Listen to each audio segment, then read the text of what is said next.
So thank you for staying with us. This is the second part of our monthly talk on interactive narrative design.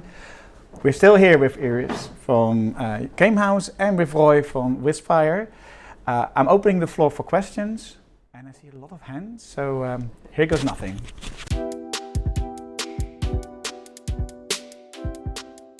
Well, my background is communication science, so not at all. But I've been a game journalist for a long time, so in that sense, wanting to be able to share stories. Okay. But I've learned everything along the way. Yeah. Right.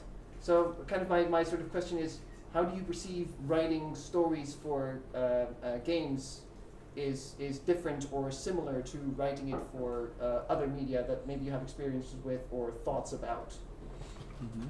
Well, I quite often see narrative designers on the internet who are very elitist and are like, oh, narrative designers are special and games are a specific medium and blah blah blah blah and all these things.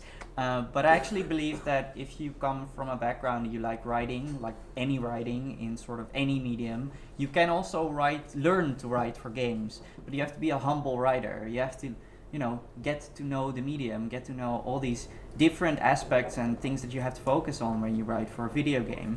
What I don't believe is that you can actually get everything from your narrative design as a narrative designer if you never learn how to actually write a good character, because you'll never understand the intricacies of getting this character to a point where you understand how this back and forth between actors or characters works, and how this flow will lead to a character that fits into your narrative design. I think you're actually a better narrative designer if you also learn the specifics of writing a good, linear scene. I agree, and I think it's theory that everyone can learn, but for me it really, when I work with a lot of different writers, we work with a lot of freelance writers, but it's the curiosity and wanting, as you said, to be able to dive into characters, to want to build upon that. And I wouldn't say it comes naturally, but I think if you don't have this intrinsic motivation to understand people and want to dive into them, you can learn all the theories and all the story arcs, whatever, but you won't get there. So yeah, I feel it's really about the passion that you want to have to get to know characters.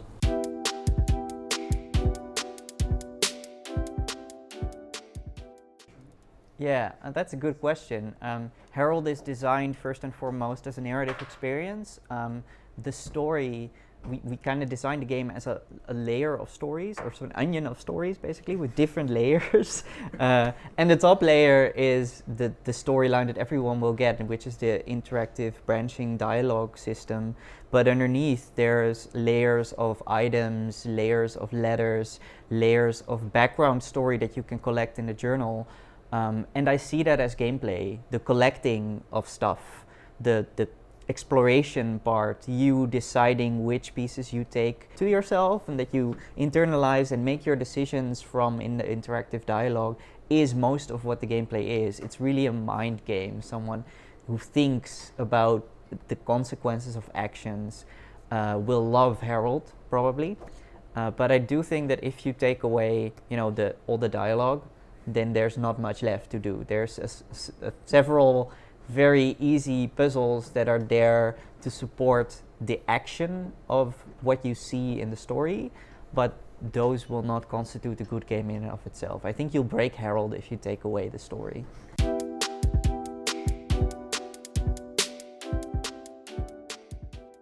Well, it's a constant discussion that we have. I feel that we're constantly pushing the boundaries. In one game we addressed the topic of bullying.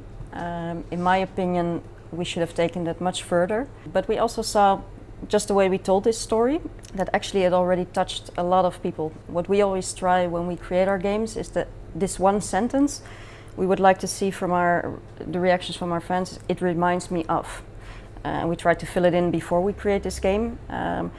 And we hope that people would come back with reactions. It reminded me of when I was bullied at school, or when I was in a relationship where, and we saw a lot of those reactions. So actually by keeping it fairly minimal, it actually triggered already so much. But on the other hand, for me then, in my mind I said, but if we would have done more, if we would have made a bolder statement, wouldn't we have reached more people? Wouldn't have we moved the needle somewhere a little bit more? So I think it's a fine balance, but I do feel when I look at GameHouse that we want to push that envelope much further, and we're trying to find this balance. But I'm also afraid that we will at one point hit a certain limit or cross that limit. So yeah, we're always trying to test the waters. But on the other hand, sometimes you feel inside. I don't know if you also have that. I want to get that story out. I want to do this. So I think as a writer, you always feel this sort of urge that you can't really let out, or at least not in the field that I'm in. But I feel that every little step that we take further, it makes me really happy because we touch people in a way that I feel is meaningful. Yeah.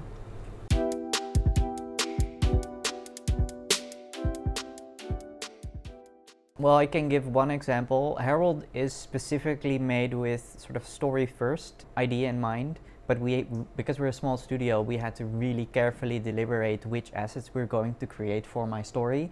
And there were several moments that I had very outlandish ideas and everybody was like, "You're crazy, we're not gonna do this ever." And we thought about that, and one specific thing in the book 2 of Herald that's very important to the storyline is conveying how we show a ship in a storm with people flying around and kind of high action scenes that were actually sort of, in the way of finishing the game in time, because we wanted to do that, but I had way too outlandish ideas for what time frame we actually had.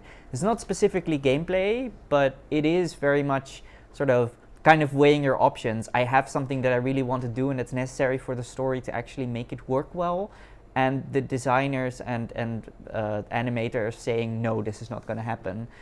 So how we actually did it was have a very careful discussion with everybody involved, kind of convincing them that this is a highlight in this otherwise very talky game with a lot of dialogue. We really need to sort of take this moment of action and highlight it and show that this story does not only suggest tension but also has high intensity scenes in it as well, because I think the game would really turn out boring if you didn't go for some of those scenes where people have these climactic events that usually a lot of gamers like. We know that. So what we did was we deliberately kind of talked about what can we do, what can't we do, and made a very, very tight storyboard for the scenes that had to be animated for the storm, and a lot of motivation of the animators and like, you're amazing, please. And it helped because people were confident that they could do it and they finished it in time, and I'm really happy with the result. And we hid a lot of ugly stuff behind the camera frame that you don't see. So it's very smart use of resources and keeping everybody on board, scheduling sort of the time that you have to make something, and be sure that everybody sees the value of creating that extra effort to make this scene. But I think if you fail to marry sort of the wants and needs of your different teams to the story, you will ultimately fail to convince them that you need to put it in there. Yeah, I think I can add to that we learned the hard way. So how we first worked was the story team would create a story, throw it over the fence, make this, and then we would get a lot of feedback, we can't do this, or this doesn't work gameplay wise, or have a different idea. And then we would get into a mode back and forth, a lot of frustration, a lot of, basically coming to common grounds, but nobody really embracing that. So now our approach is really, we come with a high level story idea, and as soon as possible we try to involve designers, which can mean it needs to change completely, or we forgot to think about something, or they add something, or we convince how important this part of the story is. Can you give an example of that? Well, a lot of our stories actually, I'm thinking, it's actually a story that's not out yet. So I can't really go into detail, but it's about the black protagonist that I was talking about. We created, we thought this awesome story, we fell in love with it, and we sent it to the studio, and the studio read through it. But then their designers, cinematic designers, saw the story and saw a lot of points that they were like, yeah, but this is too much work, or how should we add gameplay into this? So they came with a whole list of requirements that they felt were important in order to tell the design part of the game. We were very angry because it means rewriting the story. So we started to rewrite in our own corner. We sent it back. No, it still didn't work. So I think we took around 7 months, this back and forth, everyone frustrated, and then we decided, seems obvious now, but let's sit together and let's talk about it. Communication. Yeah, communication is key. And then we found this sort of template in which we worked. We created this whole narrative arc where design is visually shown, the story arc is visually shown. Cinematic designers came in and showed visually what they want to do. So we learned we need to sit with designers, cinematic designers, whoever has any input, even developers, sooner. And that's what we do now. So we make a little story, we pitch it, they pitch back, bigger story, pitch it, pitch back. So it's back and forth, communication, yeah.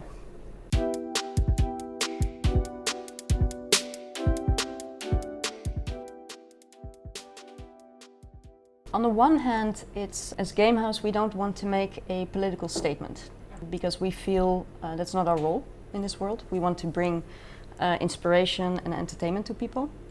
So we don't feel we want to take a political stance, but that limits us. So we're trying to find a balance there because a lot of us in my team want to make a political statement because we feel it would make the world better, it would inspire. On the other hand, we're also a commercial company. So there's always a battle internally between departments. On the other hand, I do feel that we get more and more freedom in that sense, and we take more freedom. We don't even, we sort of have a rule within GameHouse: don't ask for permission, ask for forgiveness. So if you feel it's the right thing to do, go for it. And we feel more confident to start doing that, and the results are also positive. Isn't it really hard to make a game that has no political corner or sort of angle in it? Yes. Because Yes. I believe that somehow there's always going to be some political angle. There is, and that is something that we try to find a good balance in. If you have, for example, the gay character in the game, we don't have to tell everyone that he's gay. He just happens to be gay. Just like, well, if you have a friend that is gay, you're not going to mention all the time that he's gay. He just happens to be gay. True. So we just show people how they are and who they are without having to say it out loud or do something with it. And do you purposefully shy away from telling that people this character outright this is gay? A little bit. Or you do? A little bit, yeah. Because that's something that we would never do. We would be like, well, fine, we'll just let this other character bring up an issue that's related to gay issues so everybody knows he's gay. Well, we have now a new game almost coming out, and we put a female gay couple in there. But they're just on holidays, enjoying a holiday, and we find that normal, and we want people to find that normal, so we don't make a point out of it. And that for us is also making a statement. Yeah, it's still a statement. Yes. I think it's still... Yes, so that's the way we make a statement. Yeah, okay. This is just normal. Yeah.